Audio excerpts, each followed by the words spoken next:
to me lately? It's fools. What have y'all done for us lately? If there's no answer, the only thing we owe them.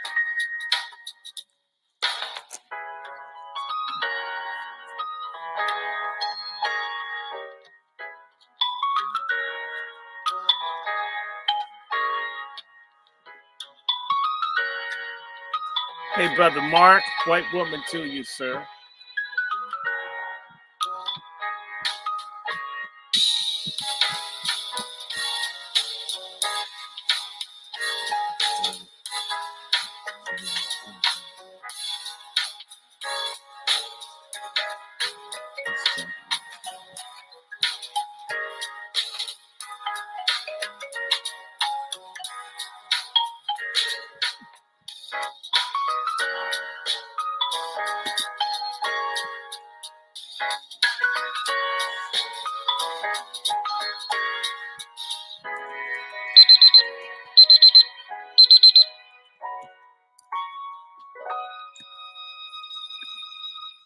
Hey, good evening, everyone. Welcome to this broadcast, which is also on Dr. Winter's page and Dr. Short's page. And Let's Talk Too.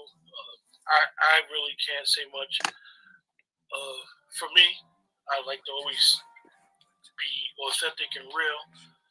I'm just going to sit back and let the elders do what they do. I mess with Dr. Short all the time. Our age is not too far from each other, but he's still an elder. Not really. And then we got, Dr. Winters. And I must say, Dr. Winters, for most of you guys that don't know, my father was born in 1951 at Cook Memorial Hospital in Chicago.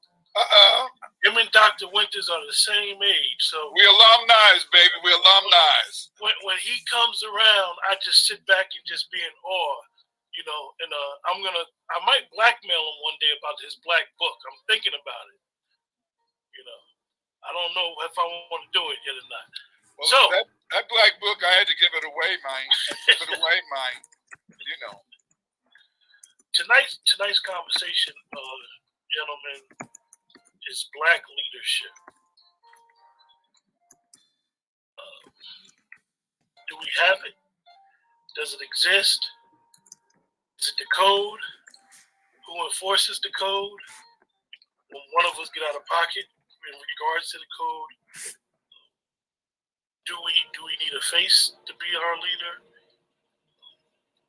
Dr. Winters, you are a senior, sir. I think we need a face to be our leader. I want that face to be the brother from South Carolina. I want him to be our known leader. I want them to shoot his ass. I'm sorry. I'm sorry. Well, can he have catfish nuggets as his last meal? He can have some catfish nuggets, and he can have a whole damn catfish fillet. But I'm tired of these brothers, man. I'm tired of these. We don't have any leaders, and we're not supposed to have any leaders. We're following Nellie Fuller. Nellie Fuller said, "Let the code be the leader." But the problem is that we got all these people who pretend to be leaders. We got the congressional black talkers, and the congressional black talkers, they're doing nothing at all in a sense to show us any type of leadership. You know what I'm saying? We need some people to speak up for reparations. We need some people, speak up for some damn Pampers. We need some Pampers for these baby mamas. We need something for everybody. But the thing that hurts me the most is we don't have any people that really talk about our issues.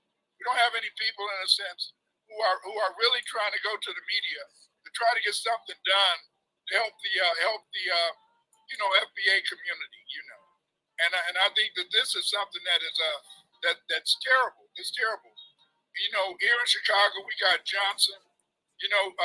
I didn't know the brother grew up in Elgin. I thought that he was a Chicago lad. And you got these people, man, that they're afraid. They're afraid to do something about this immigration. In Chicago, 44% of the people, 17 to 30 are out of work. 44%.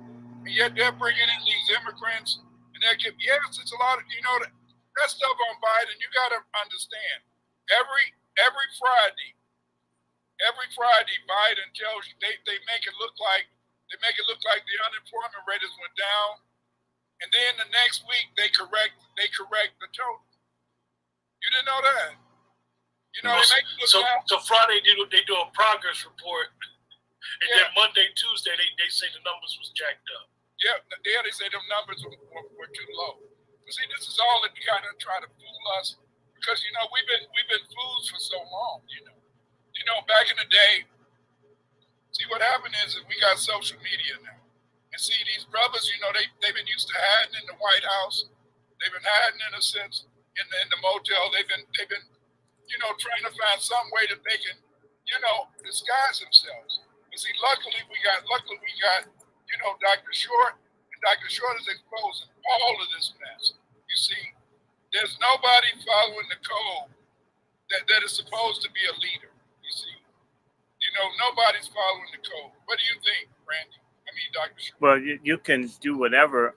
Look, I think that the real problem is there are not enough people that go after real and fake leaders. If you ever watch any old clips, whether you like Martin Luther King or not, whether you like Stokely Carmichael or not, you'll see Stokely Carmichael cussing and screaming at Dr. King over being, you know, weak. Dr. King doesn't get a moment's rest. Whenever Stokely gets around him, he tears into Dr. King about what he's not doing.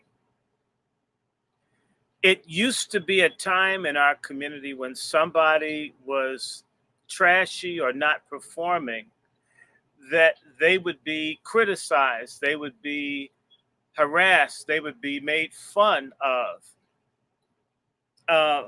The year before last, I could point to people. One of my best efforts is that when Sammy Davis Jr. hugged Richard Nixon at the Republican National Convention in Miami, Florida in 1972, Black people staged an anti-Sammy Davis riot.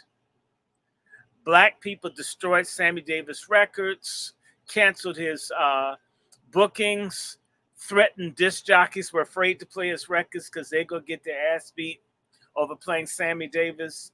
Everybody that liked Sammy Davis had to run from Sammy Davis because the community, certain people in the community were going to punish anybody that was with Sammy Davis. Sammy Davis never had a real break with Black people from 1972 until they put that movie Tap. And shortly thereafter, Sammy Davis was dead. Am I correct, Dr. Winters? Sammy Davis, Black folk, you couldn't even talk about Sammy Davis. Just people would cuss you out, spit on you, want to fight you for saying Sammy Davis. Sammy Davis, to me, died more from Black people's rejection of him being a coon than the cancer. Sammy Davis was the toast of Black people until the early 70s. His song Candyman was the #1 pop record in the country, #1 record adult. It was big in adult contemporary, big of the Black DJs wouldn't even spin it because he hugged Nixon. That's Sammy Davis's biggest hit, and Black folk didn't even buy it. It was big everywhere, but with Black people. And they didn't care. We don't care if you have the #1 record. We don't care if you're on all the big talk shows. You hug Richard Nixon. We're mad at Nixon. We're going to get you. You know, that was a time when people were more expressive, you know. That's a time when you had people that didn't care. You know, people didn't care. You got to understand is that back at that time, that was you know, we had just had some good uprisings, we had some good riots. And what was going on is that there was still a lot of people who could enforce order in the community. What I mean by order in the community is that there's a lot of people, in a sense, who could get people to maybe be afraid. Make them do what they didn't want to do. Right, but by 1980, as they began to bring in all that crack and all that type of stuff, a lot of people, in a sense, they didn't fear you anymore. They didn't fear people anymore because they were high. And because they were high, you know, we went into a period of amnesia. We went into a period of amnesia of about 30 years. Yes, 30 years. And that during this 30 years, what they did is that they attacked you if you were Black Power. I remember back in that day, when I would go places, you know, people say, there go that black man. And I turn around. It wasn't just you. Trust me. I'm younger than you. Yeah. Anybody Black that was talking real, anybody Black that was real, I went through this in grad school. He's militant.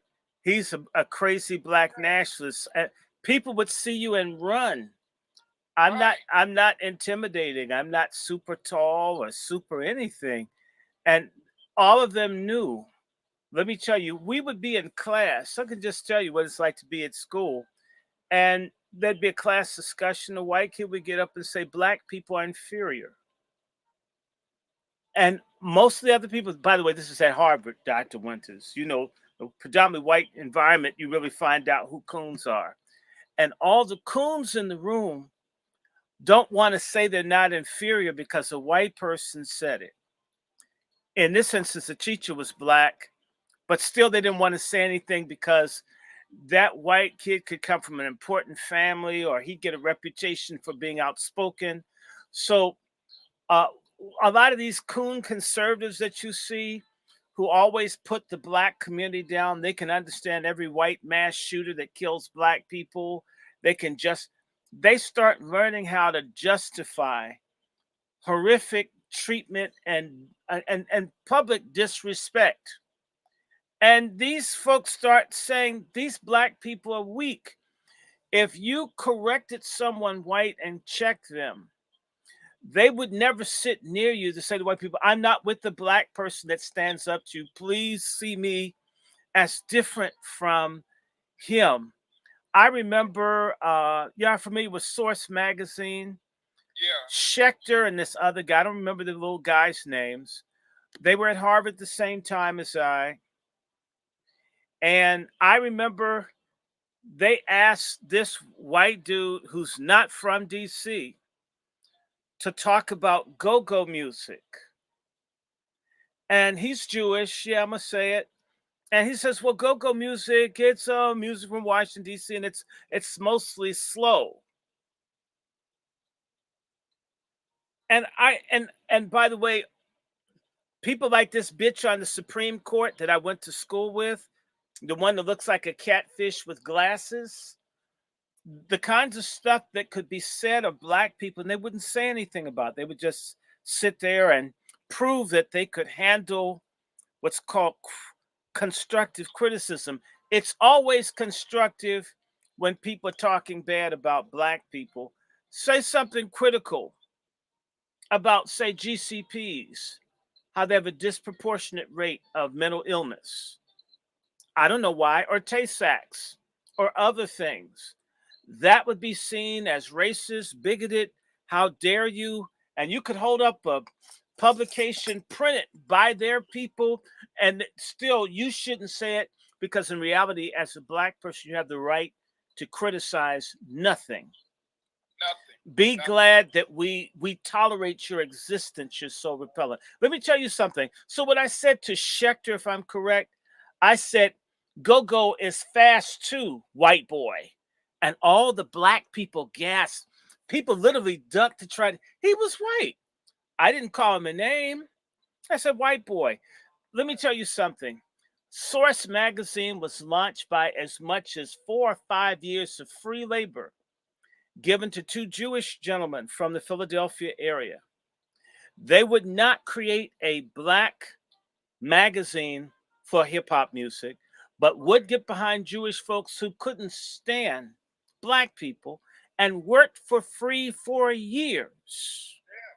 For not a week, years, to launch Source magazine. A lot of people that helped never got jobs. They threw those people away. And you know what? They'll walk around and say, I helped launch the White magazine. And so I'm talking about Winters, my generation, though some of them a little younger than me, some of these weak ass Xers, their parents told them, in fact, a lot of them are half Caribbean and half African, or half white and half whatever. It's always that's a big part of the mix. If you just suck enough crap out of the asses of people who hate you, they'll accept you over other black folks. So I'm telling you, you would see people carry white folks' books and all like slaves. And they thought doing this would make them accept it. Okay, this is so alongside this growing, extremely anti-black white generations, the Xers and all of that, you have this super weak go along to get along. They haven't seen a white ding-a-ling they wouldn't suck on. That includes all you hip-hop people.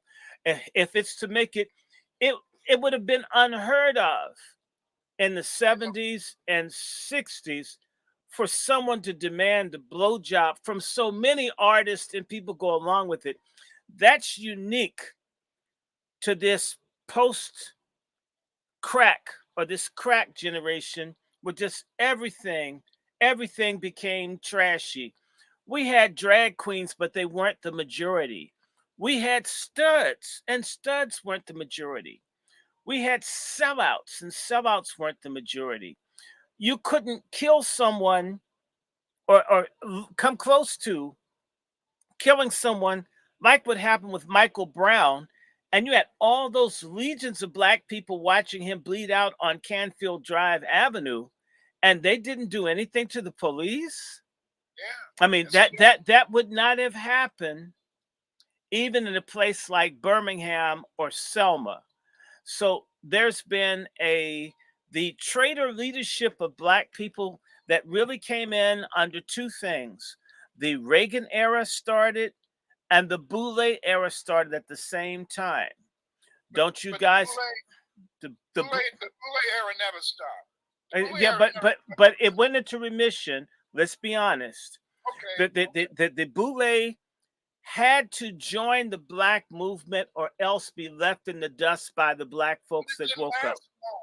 I know it didn't last long, but it was long enough to scare the hell out of the coons that they had to wear dashikis and afros for a couple of years. By 72, when Superfly came out, people went back to straightening their hair again. But they never forgave. The traitor black people never forgave. The sincere patriots of our race never forgave people. I had an old nigger named what's this guy's wait a minute. What's this guy's name? This guy was the dean of black students at the University of Virginia, and his name will come to me. I want to say his name is Thomas, but it's not Thomas. He told me to my face, he was Omega Psi-Phi. We got rid of all the people like you. You guys were jailed. You were exiled. You were destroyed. How dare you exist? He told me there's not supposed to be any more people like you. Where'd you come from? How'd you escape? This is a black man asking me why I wasn't in jail, why I wasn't on drugs, why I wasn't with the white woman. Why aren't you gay? Why aren't you in lockup?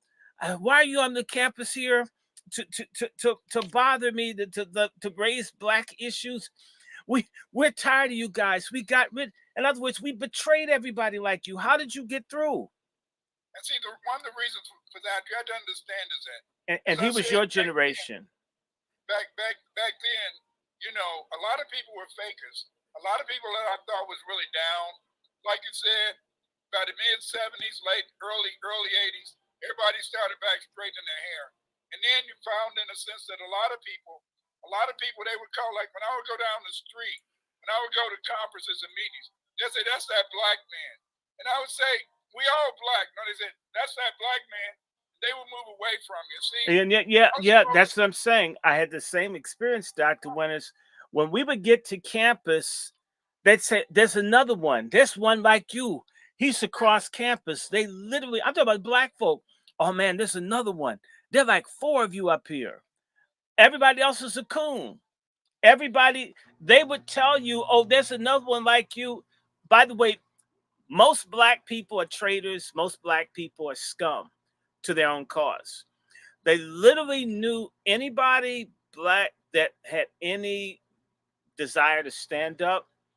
They had typecasted them as bad people that should be shunned until they had a problem. There was a white gentleman attacking black students on Howard's campus, not at a predominantly white, well, Howard's a white school too. And these guys were being threatened by this white nationalist that was a student at Howard, probably on a full scholarship because he's a minority. And when they finally got tired of being harassed by him, they came and asked me to help them because I hated white people. We need your help. Okay, I talk to Brother Q all the time. Does it sound like I walk around with hate for any group of people? We talk all the time. I sit up and just white this, white that. I mean, I joke, about black people's sickness about it, but just a generic animus towards everybody, whole groups of people. I don't have the time. But they knew, Dr. Winters, the children, the Xers, whose parents told them, we got these doors open. Damn it, don't you go out and march. Don't you speak up. You just get a job. You get a white girl. You do. My mom and daddy told me the same thing. But it was different because, see, you had to understand this is that they learned early. They learned early by 80. They did not want any urban black men coming to college. Because of the urban rebellions. Yeah. They didn't want to come from Cleveland, Chicago, Philadelphia. They started getting black kids from the suburbs and bring them to the colleges. And black females. Not just black females. When I was at Illinois, they found purpose. I'm not prejudiced, but they purposely found gay men. I don't know how they found them. We had a whole. They unzipped their pants. Who hates Malcolm? Come get it. I don't know what they did, but see what they did. Well, they're doing that to get the record contracts. Yeah, but this was back in the 80s, man. And in the 80s, that's when it started in the record business. Yeah, but in the 80s, a lot of Afrocentric people, who were Afrocentric, what they did is that. They started in a sense really being slick. Because see, a lot of the so-called Afrocentric people, the people in the 80s, Ira Carruthers and some of that ilk, a lot of them, they were really boule. They were really boule, and they wasn't really black power. And see, the thing is this, that they pretend they were black power, to accommodate us because we were young. You see, once the 80s came and the crack epidemic started, they started in a sense doing underhanded stuff. For a while, you would not believe, Q. They had told people that I was dead. They told people I was dead in the 1990s and 1980s. They told people I was dead, because they said, because the thing is this, that they did not want anybody out there really getting black people to think about who they were, our history, our research. See, so many people suffer from caves. That's culturally acquired immune identity deficiency syndrome. A lot of these people, in a sense, they want to be white so bad. They want to be white so bad. Because they want to be white so bad, then they will do anything, in a sense, to be white. And the best way to be white is to keep a nigga down. They feel, in a sense, is that if they can show you that they were against people, that's what Dr. Short is talking about. Yes, exactly. People, because in a sense they want to be considered whitish, they want to be considered, in a sense, a true believer. They would attack people like that.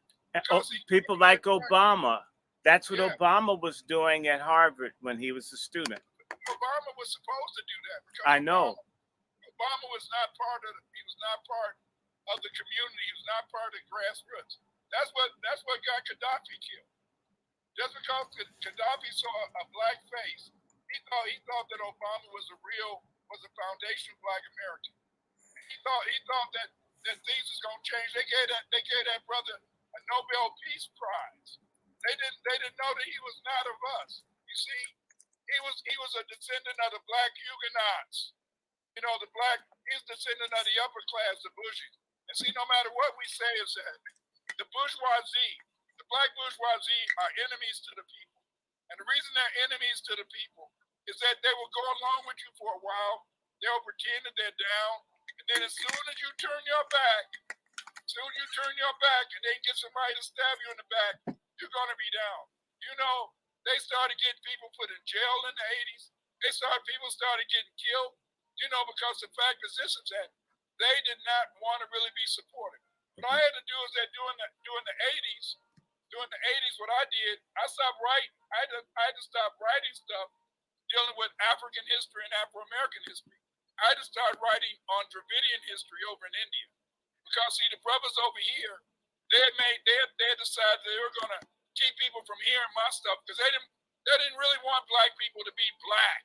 See, they didn't want them to be Black. They knew they couldn't be white, but at the same time they knew they couldn't be white. They wanted to make sure in a sense that they kept us feeling inferior. And the way they kept people feeling inferior was by you not knowing who you were.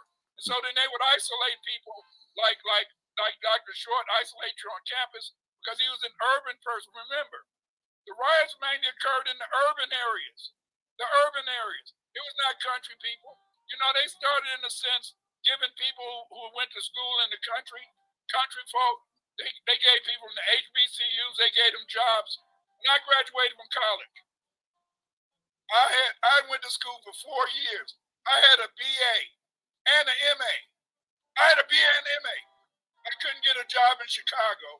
They was hiring all those boule people from the Black colleges from down south. They didn't even have the credentials. They don't have to. And evidence of that is all your HBCUs tend to have, most of them, have fiscal and financial managerial problems because of corruption and ineptitude of the boule leadership. My favorite school, the screw over right now, is Cheney State. It should be called Cooney State because they're always having problems. They have a bald-headed white president that didn't like a bald-headed Black woman. The bald-headed Black woman killed herself. To me, if she liked being white, she should have been able to get along with the bald-headed white dude because they both had bald heads. I think his head is bald. But Cheney State is having financial problems. And that's what the white head. Typically, more money comes from when they put white people in. Wherever you look at HBCUs, there's always certain sorts of problems, and it's systemic. It is true that the federal government and the state governments cheat these schools. This is true. But so do the boule, sellout Black leadership. Your Black churches, your Negro preachers steal money from the people. I was talking about that last night, that when Hurricane Katrina occurred, that money was raised to help the victims of Katrina, and those preachers stole that damn money. The AME Church, their entire retirement fund of like roughly approximately $130 million has disappeared. Somebody's ass belongs in jail. It's the same people. They're Greek, they're Masonic, they're boule. And it's those same people that were on the stage with Biden's dementia-ridden ass in South Carolina, where people saying 4 more years. I mean, we don't need 4 more years of anything like Biden. We don't need 4 more years of the Democrats or the Republicans. We don't need 4 more years to not have reparations. Did you see all those Negroes down there chanting with the white people? You could tell that they're government employees. And I saw another thing with Kamala Harris with some old Black folks. It looked like they emptied out some homeless assisted living dwelling for seniors. These Black folks could barely sit up at the table, and Kamala Harris is telling people about kids born in 2005 and said, and I'm just telling you, you know, please. I mean, if we have to have another shutdown to be released of these people, please, let's have it.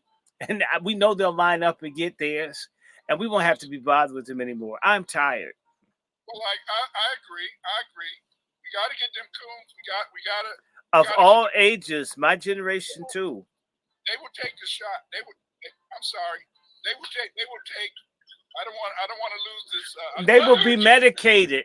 They will follow the medical protocol. That's right. They will follow the and we're saying follow the medical protocol. We're not going against it algorithm. We're saying obey the medical protocol. So don't take this down. See, they're not going to take this down. We're betraying our people right now. So they're going to keep this shit up here. Name. Dr. Winters, let me ask you.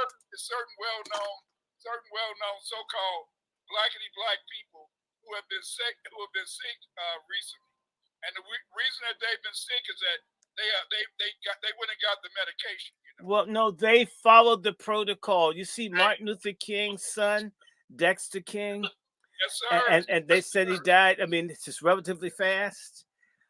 I know more people. Let me finish. More people. You know, what's that song by Billy Ocean? Suddenly, their asses are gone. So y'all follow it. Leave us alone. I need my MFM. I'm tired of weak, cowardly, self-deceived, delusional Negroes who want us to join their cargo cult of black-on-black suicide. And so if taking a little bit of mandated medicine is the solution, the final solution to coons, I'm all for it. In fact, I put up my little Roman salute and shit. If that's what we got to do to be free of y'all, I mean that. I'm tired. All coons. Yes. Yeah. I will get you an Uber to get it. As broke as I am, we'll chip in. Everybody that's a coon that's so sick of being black won't stand up, got no dignity, got to be a deviant, got to infect other people, or push for killing babies. I say, let's put together a fund to make certain that their vans and everything to take their asses, because you know what? Something's going to carry them somewhere one day to a camp or something. They're not going to fight back, not going to stand up.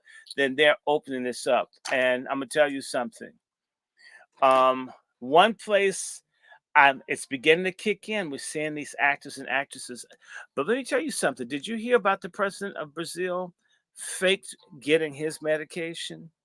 Some of the Bolsonaro lied. He's in trouble.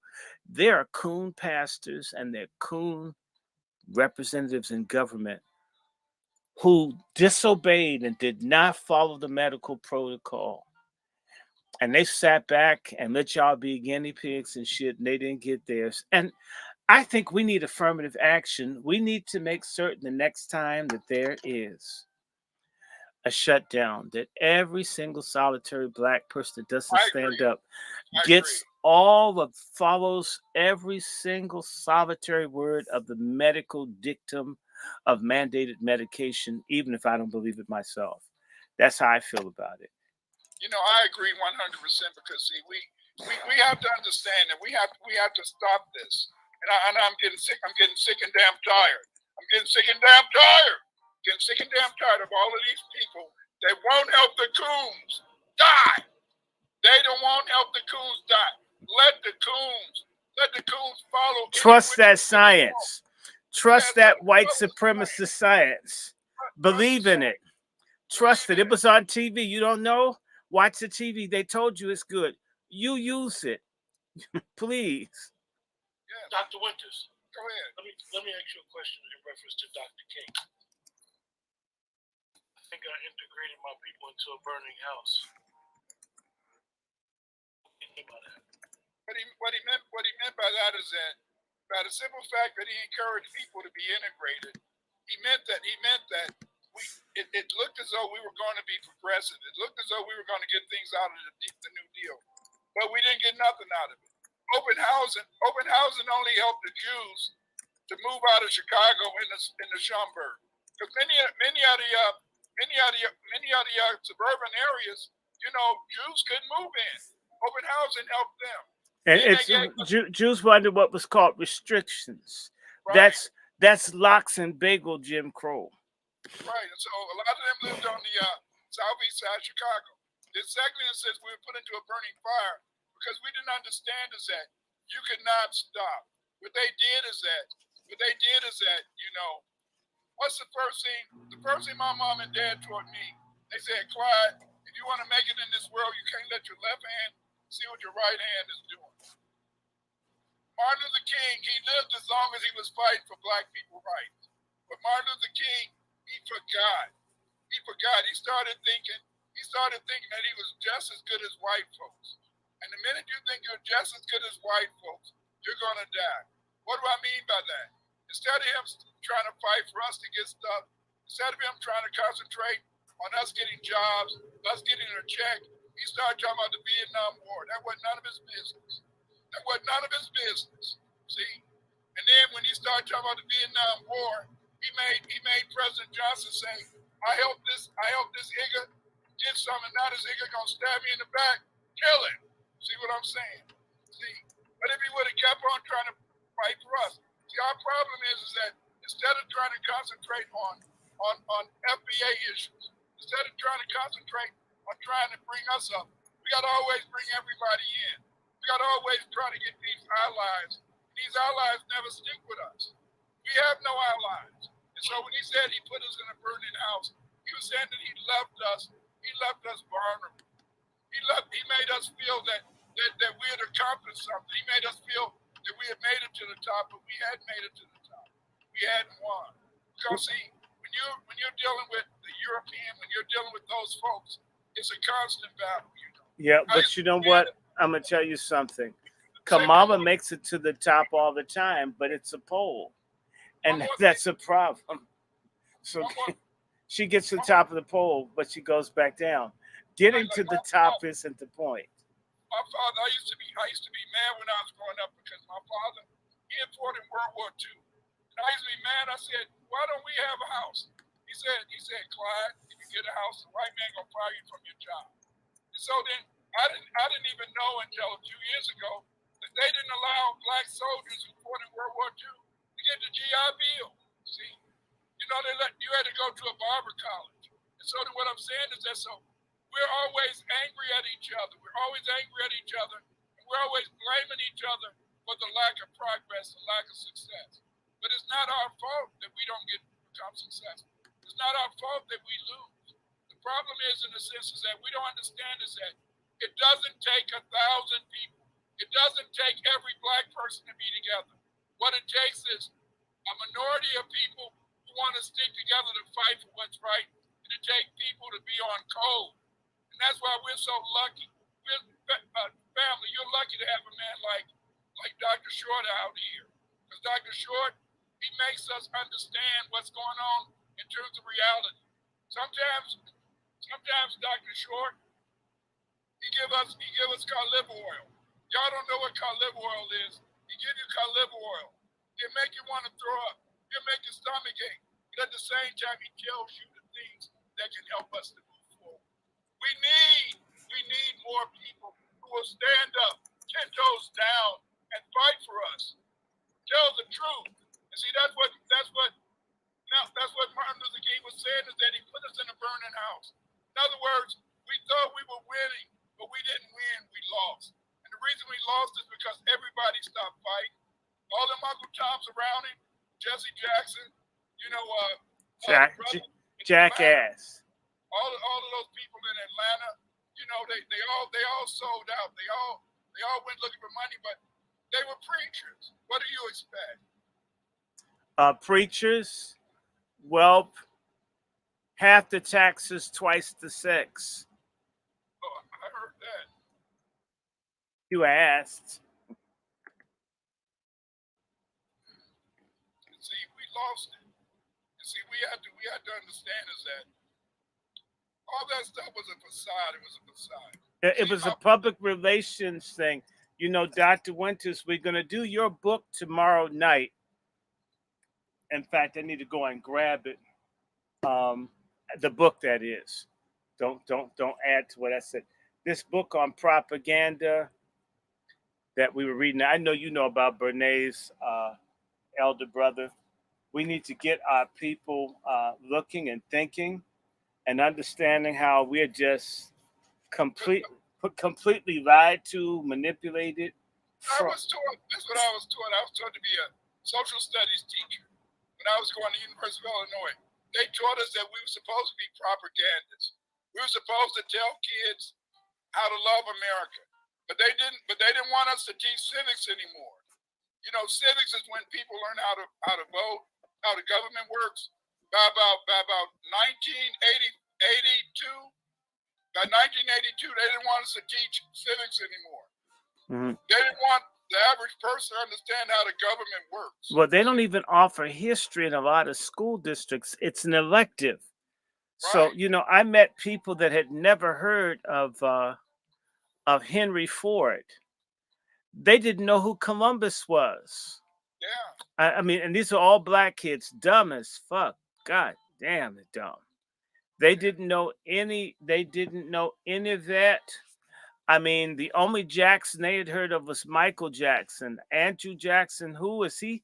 Is he related to Michael? And I'm like, God. I'll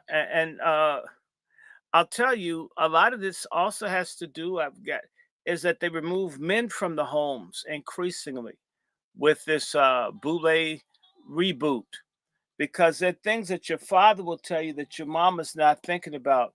She's in the kitchen doing something. That's if she can cook. And you have a sorry ass mom that's constantly getting you Velveeta cheese and shit. Some of y'all have sorry ass mothers like that. I'm sorry. But if your mom is doing what she's got to do, then your dad might tell you some of the real deal things. But if you remove the fathers, a whole lot of young black folks have nobody talking about anything real in their home. Right. And what they learn in the streets that's real, they don't give them the real applied knowledge to process what they learn that's on the streets that's real. And like I was telling you about this book, Dr. Winters, and it was just blowing my mind, Dr. Winters, how we were lied to about everything. They got us running around feeling lucky that there's Anglo-Saxon Christian civilization shit, and we started the damn thing. And they don't even know. Most people don't even know that the word nigger was the name of the kings of Scotland. Mm-hmm. But they flipped the script and they made the word nigger a derogatory term. Mm-hmm. The same way the word queen used to mean bitch. Right, and then queen became queen. Although it is bitch today, actually. But it ain't all the way. Yeah, well, not always. But this, I was just learning, man. Let me just tell y'all. The other thing that our black leadership did that really is disgusting is that they were against, and Carter G. Woodson talks about it, they look down on black folk making money. They love other people's crumbs, but they don't want to make their own bread. So let me ask you guys some questions in the chat. Yes, and I'm gonna say to my folks, if you have questions, Dr. Winters and I will try to treat you like white students who paid their tuition, and you're not just filling in the seat trying to get over and get free credit. If you've got questions, treat us like we are white professors, and we'll try to respond. And again, I just want to say, Dexter King died today. I heard, although I'm not certain, but this is hearsay that Dexter King's wife was white.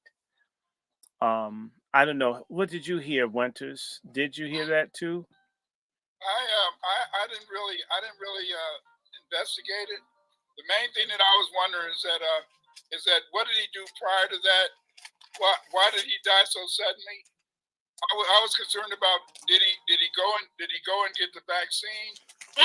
Was he involved in something that caused it? And so that was my main concern. Okay. Because a lot of these so-called black leaders, a lot of so-called even a couple of Afrocentric black leaders, Okay, you go get them shut down. We can't talk about vasectomies. Well, but Dr. Winters, someone asked about Reverend Matthews.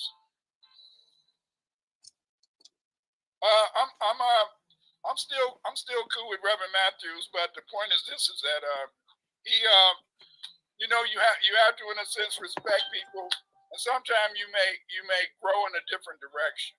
You may grow in a different direction, and that and the thing is this: is that you got to remember is that I'm a free spirit. I'm on everybody's channel. I've been on Quentin channel. I've been on Afro Elite.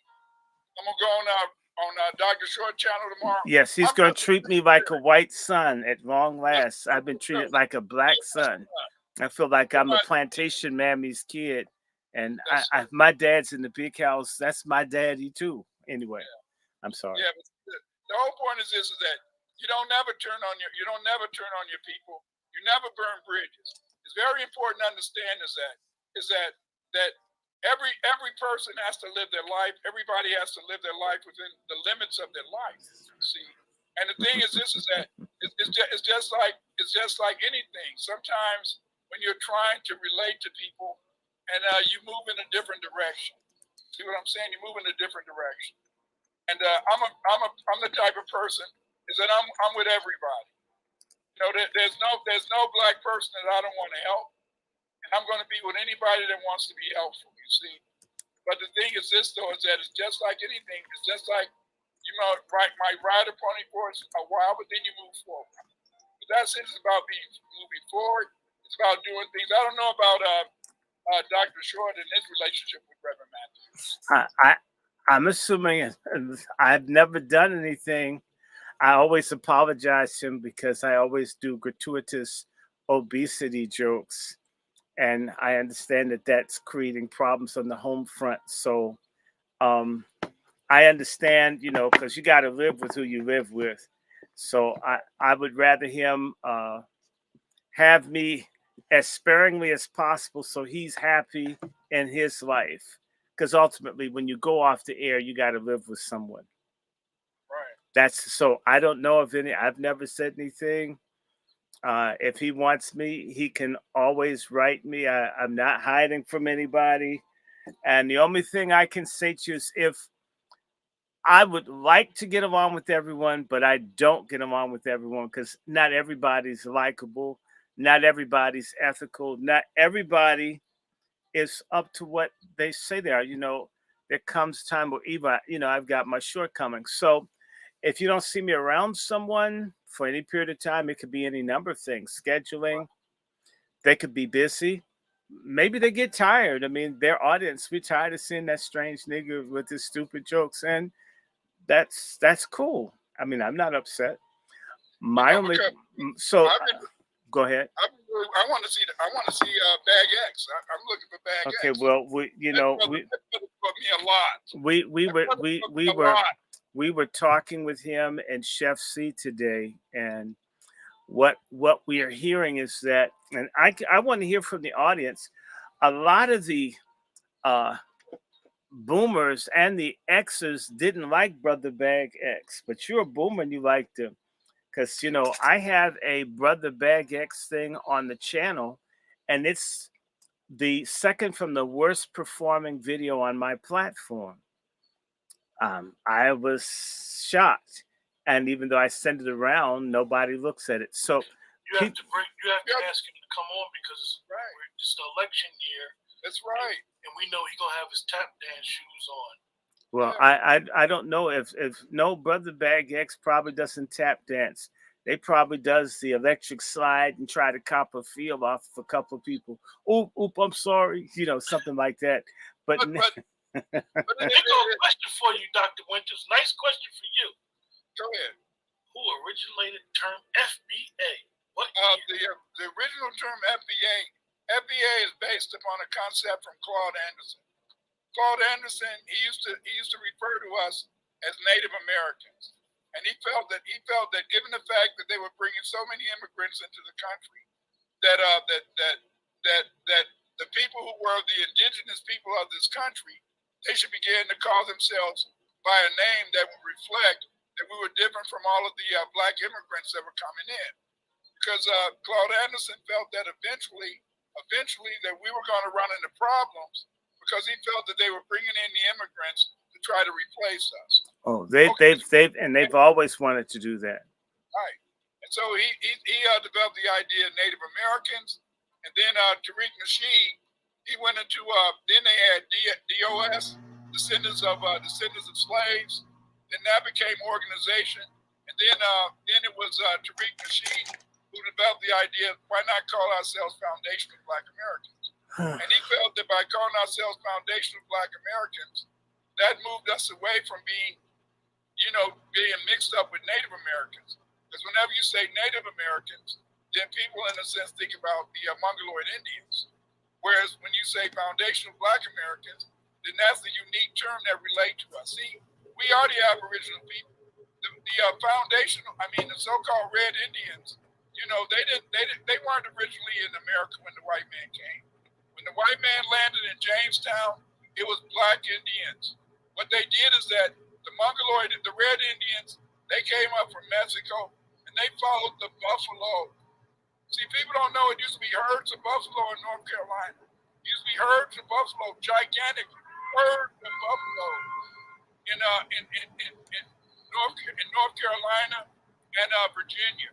What happened? The red man followed those buffaloes, and that's how they ran into us.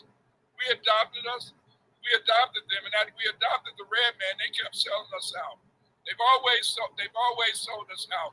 So we got the term Foundation of Black Americans based upon Claude Anderson saying that we were Native Americans, and then Tariq Nasheed moving the barometer to Foundation of Black Americans. And I like my term, which is descendants of Aboriginal and Africans trafficked in America.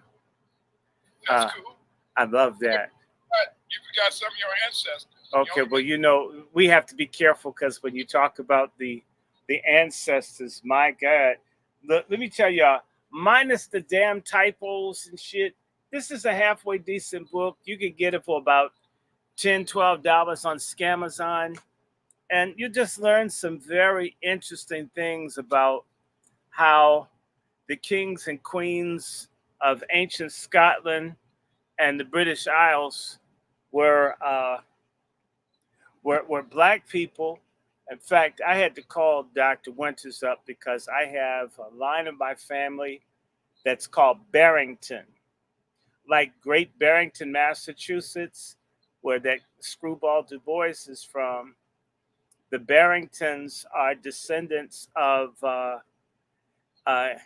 King Kenneth of Scotland, and also the people from France. And so, my God, a whole bunch of us, another reason that we held down, and they don't want to talk to you about it. If you ever do DNA tests, you're from certain place in the country, they will keep changing your DNA percentages. They'll keep, in particular, if Denmark, Norway, Sweden, and France, they will never say France. They'll say Western Europe. They don't like to say France when you're Black. That's a problem for them. They don't like to say France. It blows the whole game. You understand what I'm saying, Dr. Winters? They don't like to see Sweden. They don't like to see Norway. They don't like to see Denmark. It was all one country at one time. And part of that country was also northwestern France. And what they'll do is just say it's Northern Europe and not say where, because if you're from Normandy or Breton or certain places, you're one of those people that are the Black nobility of Europe. So as a result, they don't like to, because I've had like multiple tests. They never, ever claim any French origin. They'll tell you everywhere but France. But you know what, Dr. Winters? When I go and I do the genealogy, all the people's lines go back to France. Yeah. One or two German, but mostly France. One or two from Switzerland. Everybody's from France. But France is the crossroads of Europe. I know family. You're wondering what we're talking about. But tomorrow on the Angry Man, Angry Black Man. We say what kind of man? I'm Black when I do my bookstore thing. I'm white otherwise. the Black Man book. Tomorrow we're going to talk about my book. I'm gonna get it. Blacks in Europe, and on top of that, we got the #1 genealogist right there, and that's Dr. Short. Dr. Short is going to tell us about how he's been able to trace his ancestors back to the 8th century. The 8th century in the British Isles. We're gonna explain all this. So check us out tomorrow. Okay, but one of the somebody asked the question, and they said did the Boule begin? Did the Boule begin with the Reconstruction. Reconstruction? No, the Boule began before Reconstruction. They were already, because you had to understand, this is it. You had 3 types of people in America. You had, in a sense, you had black Europeans. You had free colored people. You see, and you had free sub-Saharan Africans. Thank you. Yes, that's my book. But and the point it's a white book. Right. The free colored people. I want to explain to you that the free colored people were not people who had been freed from slavery, who had been sub-Saharan Africans. The free colored people back in the day, that was the name that they gave to the Aboriginal people that they didn't enslave or put on the plantation. But then you had many black people who were Europeans. And see, after 1700, they began to put into law that there was a difference between white folks and black folks. And many black Europeans had phenotypical, features, big lips, wide noses, dark, some light. But the point is this, is that they were considered black. And so because they were considered black, they became the first boule. They were the first people, in a sense, to try to interact with white people. Sometimes many of these people even became slave traders and stuff. Yes, they traded in slaves, but they were black people. And so then when Africans were freed from the plantation, they didn't join that community. They joined the free color community. And I said the free color community were the Aboriginals. And see, because of the fact that you had so many, we don't even understand there were so many rich black people who were descendants of Europeans, descendants of Germans, descendants in a sense of Scotchmen, Welsh, whatever. Many of the Huguenots, I know you've heard of the Huguenots. Many of the Huguenots, they were, in a sense, they were black. Many of your Sephardic Jews, they were blacks who came from Norway and Switzerland and all those places. And Dr. Winters, that's our conversation. Yeah, that's the conversation. I want to encourage everybody. There is an app you can get that is free called Family Research. I'm just really getting into using it to do research. I have an overdue genealogical project, but in the next day or so, I've been just working to learn how to work that. I have some overdue stuff, but in this family research app, people from all over the world are putting their information in. Yes, it's for the doggone Mormons, but how come the AME Church, which has been around longer than the Mormons, or the AME Zion Church that's been around longer than the Mormons, how come none of these coon churches at least care about ancestry or history or family? So, because they don't, because I'm telling you, the biggest enemies we have, the Boule is strongest in these damn churches. But I was going to say to you, Dr. Winters, everything that we started in our initial conversations about in terms of Black power and Black leadership, this is a major area of failure, because one of the things that our Traitor Black leadership has done has made people ashamed of speaking English, although we created the English language, have you ashamed of practically everything, told nothing belongs to you. And the best you can do is try to get back to some kind of pre-colonial condition in Africa and hope that some people will take you. That's not a damn answer. I mean, if I told you I got 10 calls from Africa from people that want to fly into Nicaragua to walk across the border, I'd know very few Africans that want to stay in Africa and will not listen to you praise African glory. They will get very pissed. Are you going to help me leave? Period. Don't want to stay there. Or if they want to stay there, they want to come here, make their fortune and take it back, but they don't want to stay there right now. Most that I know that have any opportunity to get the hell up out of there, most want to go. I'm not putting Africa down. I'm trying to say to you that on one hand, we have traitor black intellectuals and other people telling you that you've got a farm or a village somewhere in Africa. And yet, when people are stealing your air property in Georgia and Alabama, South Carolina, North Carolina, they're telling you forget about that, and you'll be able to get land handed to you somewhere else where Africa has the world's fastest growing population. Africa in 50 years will have maybe 6, 7 billion people. Where the hell will your space be? where, as Africa's population grows, because there's a time where Africa had maybe a 500 million people, and you're in my lifetime, Dr. Winters. But now Africa has maybe 2 billion people, maybe 2.5 billion people. Why do you think they're worried about population growth? Why do you realize now they don't have armies sufficient to go into Africa to steal the resources of the African people, but would stand up and rebel against their traitor African, green card boule?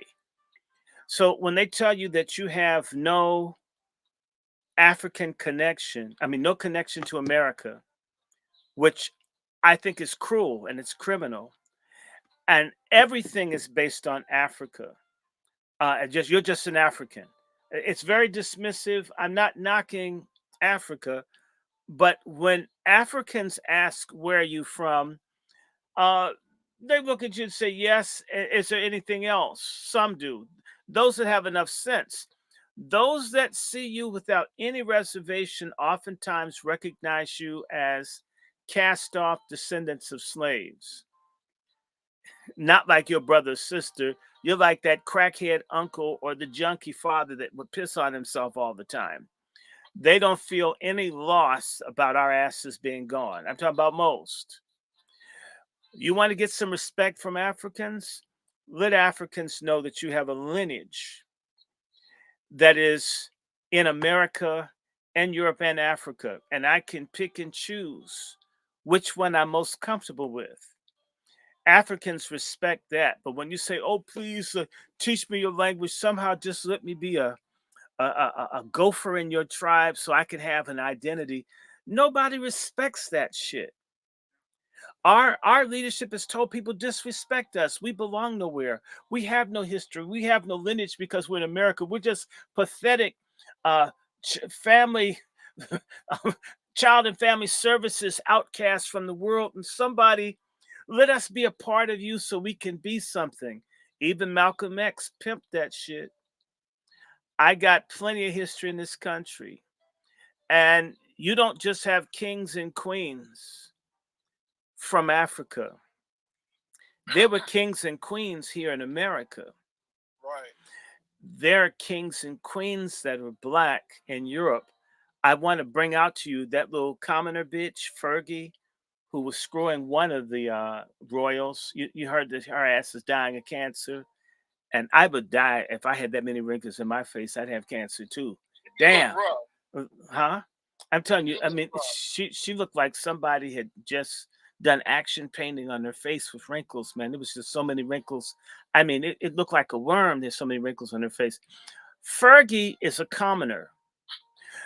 They never called Meghan Markle. They call her bitch, call her half-breed, whatever, but they never call her commoner. Why? Because Meghan Markle, through her mother with the nose ring, through her grandfather, is African royalty from Europe. That's the reason she's a scandal to the whole family. She's what the family used to look like, and they're pissed. And they can't throw her out. They can't say she isn't who she says she is. She's exactly what they'd like to be, because the Saxe Gothbergs, they're basically the knockoffs in terms of royals in Britain. Am I lying, Dr. Winters? They're the come lately fuckers that just don't rate. And if things keep working the way they do, because supposedly some of the other royals are sick, uh, some crazy stuff could go down behind Prince Andrew and Epstein and a little nasty stuff on the island. You may look up one day and Harry and Meghan have been brought back into the royal family to succeed all the other sick people in the family. You may end up with the Black Queen in England in your lifetime. Not that I'm rooting for Meghan. It's a possibility. Stranger things have happened. And what I'm going to say to you is that it is a major scandal in America that so many of the people that look like you and I, having African roots as well, but we have Aboriginal roots and we have European nobility. Du Bois is a Huguenot name. That's how he got the name. It's not just because somebody worked for Obon Pan and got some black pussy. It's because the Huguenots got ran over here. And I don't know, I just had a conversation with Dr. Winters and Mr. Moore, you know, the researcher. And we're talking about Huguenots, and I go and I look, and damn it, I've got some Huguenots. I've known about them. They all got fucked up on St. Bartholomew's Day. I mean, it's like, okay, some white people killed each other. It's none of my affair, right? Until you find out, damn, those people are like high yellow Negroes that got taken out because they were a threat. That's your history. The scandal that is known in Europe. Why do you think Hitler sat down with the black man and talked to him about how badly treated the black people in America were? This is Hitler. And how black people should fight white people. The other people know. The only people that don't know who they are us. Right. We've got the Hebrew line. That's why people bother us about that. And as I said to you, I'm just telling you straight. Some of us don't have one or two lineages of African nobility from Europe. Some of us have dozens of lineages. Where, because if you go back in the family, everybody marries and breeds and so forth. The further back you go, the more you find. This is what I'm saying to you about family research. The further back I go, the more nobility I have found. It didn't go down, it went up. And some of the names started looking Arabic. Remember I had that conversation with you, Dr. Wins. God, what kind of, what am I doing? I got a damn Muslim name. How did these damn Christians get Muslim names in Europe? Oh, I'm not involved. I'm going to just, everybody's white, blonde hair, blue eyes. Damn it, I'm going to find all these. And the further back I go, people, the more royals I find. So what I'm saying to you, part of the failure is to tell us of how worthy we are of reparations and then some. And I'm not tripping off of who is important in the past time. However, if they get all hyped up over coronations and such in Europe, and that means so much about these WASP families and Martha's Vineyard and everything else, and the family and what, Massachusetts Bay and the family and all, well, sisters and brothers, I had family in Massachusetts Bay in the 1600s. I had family that started colonial Rhode Island and colonial Connecticut and colonial North Carolina and colonial Virginia and colonial Maryland. And I believe colonial Delaware too. And I'm like, oh my God, does that mean that me and my family that are regular Black Americans, no problem? You mean we constitute under their custom, their ruling class. If it's based on a bloodline, if that's how Obama got in the White House, if that's how Bush and everybody else did, then I'm in a family full of people eligible to be in charge of this country. And since we're all related, we're supposed to rule this country. And the Bible says the first shall be made last, and the last will be made what? First. That's why they hold us down. And this is why Black leadership that doesn't teach people to compete and to fight and to demand all of what's theirs is selling us short. If you had told me 3 months ago that the Hudson River and the Hudson Bay is named for my damn grandfather, I would have cussed you out. If you had told me Princess Diana is my cousin, I would have said you're crazy. Come on, I'm Black, man. Leave me alone. In other words, the world belongs to us. We're the only people that think that we belong in a ghetto, confined. And maybe somebody in Africa will have mercy on us after we bought all their kente cloth and shea butter and kiss their ass. They'll kind of like recognize us as part of their slave trading dynasty. We're above all that. And I'm not knocking and embracing Africa. Don't get me wrong. Africa fits into this too. But when we deal with Africans, we have to come in dealing with Africans as major players, not as a toilet tissue that they wiped their ass with 400 years ago. And we need them to convey identity on us. Because there's a lot of shit in Africa that's not rocking. There's a lot of stuff in Africa that's not cool. I'm not saying all of Africa. I'm not casting aspersion on the continent. I'm only saying you've got a legacy right here. Right. There are a lot of people that don't know their family back 2 or 3 generations. You meet Africans, let me tell you how raggedy certain African families are, until a lot of people run around telling you they're one thing because they only know one half of their family because their father's got so many different mothers. So you can call yourself what? A Mandinka, and didn't know that the Mandinka are related to the Mendi, and all of these are basically offshoots of various families with different names, slightly different dialects, and they don't really know it that deep. So, I mean, Africa, part of the issue is a great degree of dysfunctionality in contemporary African society, and I'm not picking on Africa. I'm not mad at Africa. I love Africa and Africans, but I am, as I said to any African, I'm at least significantly part African. But when I do my history, and I was looking, Dr. Winters, going back on all the people, and the only person, my grandmother, great grandmother, said that her father was from Africa. I know that there are others, but that was the only person that I ran across that said, my father's from Africa.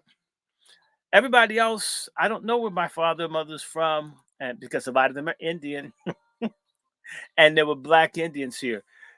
In fact, the Black Indian piece is very important because not only do they owe us reparations, they owe us some goddamn land. They can give some of these parks and shit to us because it belonged to our people. And that's one of the biggest struggles that we should have, is for recognition. The standard for proving that you're a member of a tribe is based on the very records that these people destroyed. They burnt up all the records so you couldn't fulfill the evidentiary level to make a demand. That's another level of reparations that we're owed. And we've been failed. And I've watched Black folks, traitor Black leadership, run after these Mongoloid Indians and kiss their ass. And you're our brothers and sisters. These people can't stand them. Same way they run after intersectionality with other peoples of color, gays, stud, lesbians, you know. In fact, I wish I could impale all the tongues of the sisters in the caucus so they could be more happy in the gay caucus. If they all had tongue rings, they could all fit in and clack together when they vote in. But the thing is this, like I said, is that we're going to get into this in detail tomorrow night. Mm-hmm. But as I was telling you earlier, is that because of the fact that we had so many Black Europeans, and they were the boule, they had money, they had status, and they had the slave trade going too. And many of them, you know, were light skinned, some were dark. And what they did is this: is that they were the first boule. What happened in a sense, as I told you, the free colored people were not former slaves. The free colored people was how they identified the Aboriginal black people, who was in the sense they were free and they were colored, but they didn't want to call them in a sense Negro. And what happened is that after the Civil War, the blacks who were descendants of the Europeans and some of the black people who were ministers and stuff like that, they became the boule. They began to send their kids to the black universities. They began to establish the businesses, and that's why when you really if you listen to Karen Hunter on Saturday and Greg Carr, all they talk about is a boule history. When they talk about, they say, okay, you know, this or that person was great. Then they start talking about all the black people before them who were ministers or entertainers. And so, see, the boule has always been out there, and the boule has always been treacherous against the grassroots. Because, see, the grassroots people, they see them as beneath them. Slaves. They see them, in a sense, as people that they should exploit. And so then the boule will go along with you for a while. And so the boule today has at least years and years, hundreds of years history in the United States. The boule just didn't begin tomorrow. It began yesterday, you see? And that the boule was basically, in a sense, back in the day, many of the boule people, because they were descendants of black Europeans, because they were the descendants of the Huguenots, because they were descendants of the Sephardic Jews, because they were descendants of the crypto Moors, what they did in the sense that many of them were Catholics. Whereas the majority of grassroots people and Aboriginal people, we became Methodists and Baptists. You see. Oh, and wait a minute. The founders of the Baptist movement in England, one of the last names is Brown. The Browns moved from England to Rhode Island in the 1630s. What? Why? Because Mr. Brown is my grandfather. He was a dissident Baptist. You heard about the dissident Baptists? We Negroes have been every damn where. We're in the middle of everything. I'm having to rethink everything. Yes. I'm just like, my attitude, people, towards all this history was, okay, America, at least most of it belongs to damn Indians. We don't look like them, but there was some of us here. They recognized we were mostly here. Had to redo that. Then my attitude towards medieval history was, well, white people just killing each other and shit is great. Why'd they ever stop? And they just keep stabbing and shooting each other. We would have never had the slave trade. Everybody would have been happy. Until you find out, goddamn, these people, King Arthur's a nigger, all of these people, oh my God. Even Robin Hood, probably the first thug.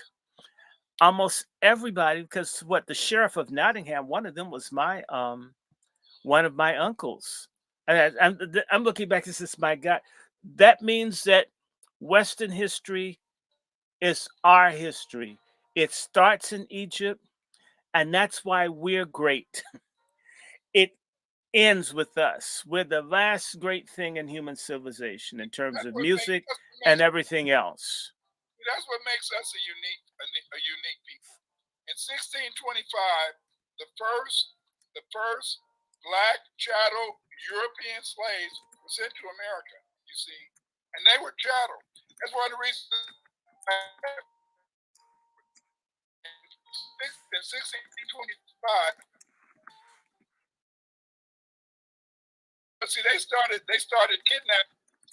They started kidnapping and enslaving the Aboriginal women, and many of the Aboriginal women they mated with the Irishmen and Scotsmen. That's how we got the names Winters, McCoy, McLeod.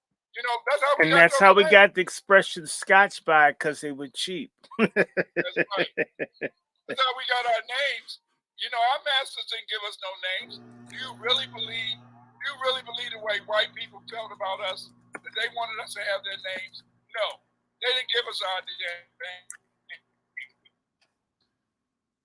But the point is that our leaders today, what impacts upon our leaders is because our leaders in a sense are so ignorant, and because they suffer from CAIDS, culturally acquired immune identity deficiency syndrome.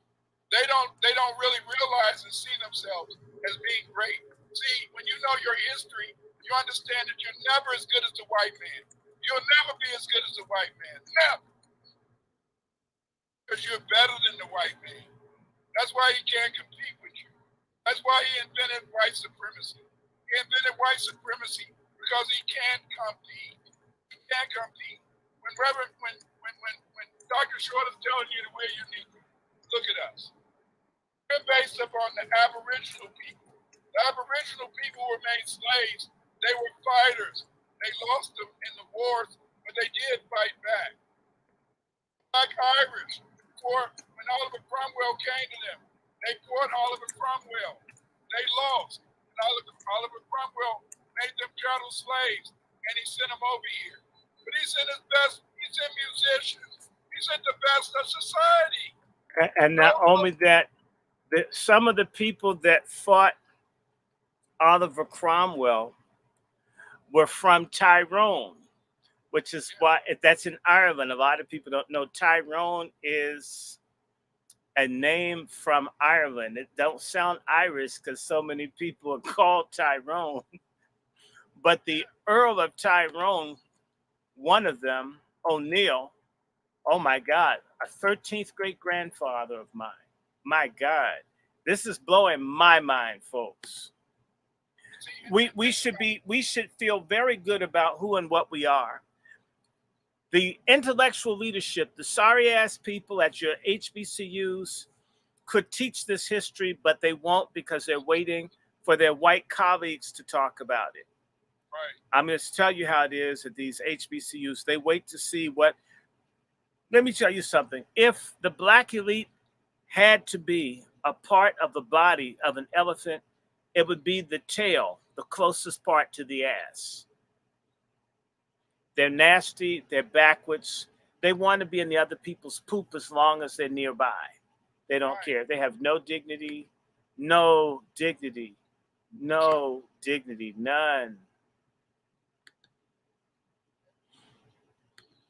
And I want you guys to like this. I'm going to stop for a second. You had to find us. These were the scholars. Yeah, these were scholars. These were architects. Who do you think designed the cities in London? Who do you think made the cathedrals? Who do you think built London Bridge? It was black people. And they sent those people over here as slaves. And then after we had the Aboriginals, after we got all those people from the Black Irish and Black folks, then they attacked African villages. They didn't bring Africans over here that were dumb. They brought Africans who had specialized skills. They brought Africans over here who knew how to smelt iron. They brought Africans over here that knew how to grow. And I want to tell everybody, if you're liking this, because we're kicking this off with Dr. Winters. We're kicking this off because this is like our new season. We didn't, because of our team player here, Brother Dome here, he stayed sick for like 2 months, so we couldn't do anything, which kind of threw us all off. He threw off our recording skills. But we're back, so this is a new season. If you like what we call the United Black Media, we're going to work together, as many of us as we can. And don't worry, we even are going to have some sisters that are not too cat oriented. We'll have to work on that. We're going to have the Wazies. We are going to be illuminating, working with everybody. And we don't care about people's private lives. So if you see Sister Eve up here, it's none of your damn business how she's living. It's her business. I don't know. I wasn't there. I don't want to understand. We want you to like Let's Talk Too. This brother has had the same number of subscribers for about 2 months. That's a goddamn shame. He needs to have about 2,000 people. So if you like Let's Talk to subscribe. You're going to see more. Dr. Winters is going to be with me. I'm on, this is the Angry Black Men's Book Club. I will get back to, I'm telling you, like have books, be reading, going through books. Uh, we're back on schedule. We're now doing things, and you're going to see us doing what's the thing? Pat Talk. We should have Wazi Speak, which is going to be all the angry black women telling y'all, stop being feminists. We're tired of it. It's got to go. Of course, we're going to talk about books, and we'll be doing special things. And yes, for all of you that are religious, that are concerned about going to hell, we have something for you on Sabbath. We have Sabbath sermon, and we'll be talking about that. So, but let's talk to. Isn't that your PayPal? Can't they send you some Cash App, something? Yeah, they could do that if they feel that would help. You'll help the channel. Let me tell you something. I've got very good news. I'm waiting to hear from Los Angeles. I've been waiting. We were supposed to launch internationally last year over a network called Diaspora Global. And about 4 people associated with the network died last year. Which is like, sometimes I just don't do stuff because so many weird things go on. We got back together, started talking about we're going to launch, and then the co-producer had a stroke on Christmas. What? Okay, they recovered from that stroke, had a stroke New Year's. And I just threw my hands up and says, damn it. I'll just wait. Because every time I get ready, get charged up, something kind of happens out of my control. And it held up us doing and going. So that's essentially Dr. Winters. We're going to be broadcasting in Europe. We're going to be broadcasting in Africa. We're going to be broadcasting in Latin and Central America. And if I can work it with my colleague, we're going to be doing things in America. I won't be able to cuss as much, so enjoy all the vulgarism while I can give it out. I'm gonna cuss you out while I have a chance. So I won't be. I'll have to really be white, like Dr. King. I'll have to really get ready for integration, and I'll be leaving y'all in the hood, and I'll be using all those big words that I can't pronounce and you can't spell, but you know that white people like them, right? So. You'll be welcome. I'll give you updates. And let me tell you how wonderful people are. We did that thing last night on Let's Talk To. I just have to tell you this. And you know what came up? When I sent it over to England, the sound quality was so bad. Dude broke down and called me and says, we're going to buy you a mixer and some other stuff because you're doing really good stuff, but your sound is for shit, brother. And I mean, we can't have you have like this screwed up sound that sounds like a cat on LSD pissing in the hallway. We need you to have good sound. So someone decided to donate, and so I'm waiting for that to donate sound equipment. I've had it before, but this time I don't know anything about technical stuff. That's why I couldn't even be a lesbian. I wouldn't know how to use a vibrator. I go somewhere, I'd have it on my head. No, it doesn't go here. It doesn't go here. Right. I'm not good with technical stuff. I don't claim to be good with technical stuff. But I will have someone coach me through the technical stuff so I can mix and do a better sound. And so, y'all been waiting. I wait too. I mean, like 4 deaths and 2 strokes. Yeah, I have no idea. And then brother Quentin got sick. That's like, damn, everybody's dying at one time. Every time I start to move forward, something crazy happens. It might boggle your mind sometimes. Sometimes you just want to be cool for a minute and wait and see if it's going to work. But I like 2024. Everybody's getting exposed, like Nikki Haley's whore ass. I feel so good that came out. If you screwed 2 people when you're married, you screwed 10. Come on, Dr. Winters. You screwed behind your husband's back twice. And those dudes had money, right? And you get lots of gifts and shit from corporate types. You're flying on their plane and such. And nobody criticizes you. Come on, y'all. Y'all worked a job where there was a woman that screwed the people in the office and nobody ever complained Kamala about their quality of work. Kamala Harris. Well, okay. Now we know that That's Indian tradition. I know Nimarata. Indian women are like that. So she's half the melanin, 3 times the freak. Right? Half the melanin, and she said America's not a racist country, and she's used enough skin lightening cream and shit to be Casper the Friendly Ghost. We know that this is great. This is a year of revelation. I mean, Takes Dicks Jakes is in trouble. Shitty's in trouble. They're making fun. Even black comedians getting clowned. Everyone's being made fun of. Hunter Biden's being asked about crack in the halls of Congress. And we're going to be right there in this great election year. And I'm so happy tomorrow, Dr. Winters, we're going to be able to talk about this thing about Negroes in Europe. And I hope Trump wins with the landslide because he just makes everybody so mad. And the one thing I love about Trump is he makes feminists mad. I had some asshole people doing construction work around the house. They're leaving shit in the alley, leaving like Corona bottles everywhere. Hint, hint. I came out with my Trump shirt. All the trash got cleaned up. Folk got scared I was going to call. Hey, Dr. Winters, before you give us a last word, I just want to make a program note for the brother Lone Wolf. He's a brother that also does work that we do and works with us. On Saturday, he will have Dr. Claude Anderson on his channel. So make sure you guys tune in at 3 o'clock of the Lone Wolf channel. At 3 p.m., he's going to have Dr. Anderson on his channel. So because his wife usually doesn't let him talk.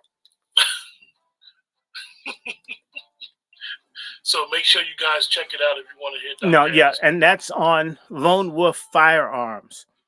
Yeah. Let me see if I can put a banner up. Dr. Claude Anderson is going to be on one of our companion channels. See, we got to talk, and that's Lone Wolf Firearms. I think I got his thing up here. Let me see if I can find it. If not, I'll put it up here for you. I'll treat you like you're white. I treat everybody like they're white. It just works. We need to treat everybody like they're white. In fact, that's what they mean by I'm going to treat my neighbor right in the Negro song, spiritual. I'm going to treat all my neighbors right. If treat folk like they're white, I'm going to treat folks like they're white till I die. Treat people like they're white until they die, okay? And he's on YouTube. He has 150 so odd subscribers. He could use a lot more. He's an expert on guns and self-defense. He even has a special deal if you tell him Dr. Short or if you tell him Dr. Winters. If you do that, you Lone Wolf Firearm channel on YouTube. Be there. Get yourself a gun. Have it for someone you love and someone you hate. There's so many things you could do with a gun. In fact, you can make love to it if your man leaves you. In fact, you can keep your man from leaving you as well. It all depends on your perspective. A gun is whatever you want it to be. Okay. All right. Close us out, Elder. Close us out, Elder. The only thing I'd like to say is this, is that, we do have to try to get our leadership to get on code. We've lost our leadership. We lost our leadership after Martin Luther King died. We stopped having leaders. We started having people, in a sense, who were grifters. They were trying to find a way to steal money, make money off of the rest of us. Jesse Jackass. What we have to do is that we have to understand that it doesn't take 100. It doesn't take 1,000. All it takes is one person who wants to stand up and be B1, black first. And if they help their fellow man, and if they're not a brother fucker, then we can move forward. We got too many brother fuckers and we got too many sister fuckers. These are people who keep turning on each other, turning on our people and holding us back. We do have a future. We are going to get reparations. And who knows? I'm going to join Dr. Short, and we're gonna get some reparations in Ireland. Yeah, just as if we're white, then we're gonna get our white money. Mm-hmm. Oh, give me my own green wine. Oh, I want to be home. down the line. Party line. Party line. Are we? See you tomorrow. Join us With on that, we're Monday. gonna close out. Make sure you guys check out Dr. Short and Dr. Winters tomorrow on the Angry Black Man's Book Club channel, as well as Dr. Winters have it on his channel. So make sure you guys check it out, share it with people, let people know where they're gonna be at, and remember that these are two of our elder historians. And I'm a baby. I'm learning. And one of the pleasures for myself is when I do the shows with these gentlemen, I don't have to say anything. I just sit back and get all this great information. You're like a plantation owner. We pick the cotton and you get the dividends. We need to have a rebellion against his ass. I ain't picking your fucking cotton. No, master, you can kiss my ass. You come down here and get this bale. Let's see if you can come get this shit. Come get it. Come get it. I mean, I picked a whole bale for you. Come on down here. The slave quarters, we waiting for you down here. Shit. We're gonna have a rent strike on his ass, man. And the fat back you gave me had too much salt on it. What part of pepper don't you get, master? Damn it! Like, subscribe. That's the best way to support our channels. Dad, take care. Have a great night. Yeah, treat us like we're white. Okay, y'all. I'm checking out. We're gonna do this tomorrow night. We're gonna do it Wednesday night. We're gonna do it Thursday night. We're gonna do it Saturday 2 times. So who you gonna call? Coon Busters? I didn't say it to y'all, but MFM. We do want our motherfucking money. We have to get it. We've got to have it. We're tired of selling our asses, robbing each other, killing, stealing, slinging dope, being mad, trying to chisel when there's a big mountain of gold our ancestors has dug up for everyone but us, and we needs it. We needs it bad. I want to wish you guys a good night. May God bless and keep you. May his face shine upon you, give you peace.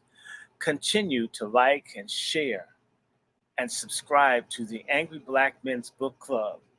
And we're looking for all of you angry black boys and girls to convert all the other semi-literate people who'd like to be intelligent, who aren't trying to spread STDs or black self-hatred, to join us in fighting for MFM, fighting against feminism, okay? And we're going to have Pat talk. Fighting for patriarchy and the great Black United States of America. We want, need, and love you. Thank you, thank you, thank you. And don't be a feminist. Don't be a fagonist. Don't be a coontard. Don't be a coon. Don't be a blackneck, a niggling, a negroidian. Don't be a sellout, traitor, scummy piece of trash that's in the way. Don't be a baby killer. We need every hand on deck. I'm your host, your somewhat arrogant when it comes down to informational servant, signing off as the senior pastor of the Kevin Samuels First Church of Deliverance. May God bless you, and may you all be high value men and women. Good night and good night. Okay, y'all, we done. Are we white here? Are you guys white now? I mean, because I feel very white. Man, I've like left the community. Anyway, okay, I love it. I love it. I love it. Good night, good night, good night, good night. End the stream. Good night, y'all. And should I say MFM? Those are our gang signs. MFM. All right. Remember that. Take care.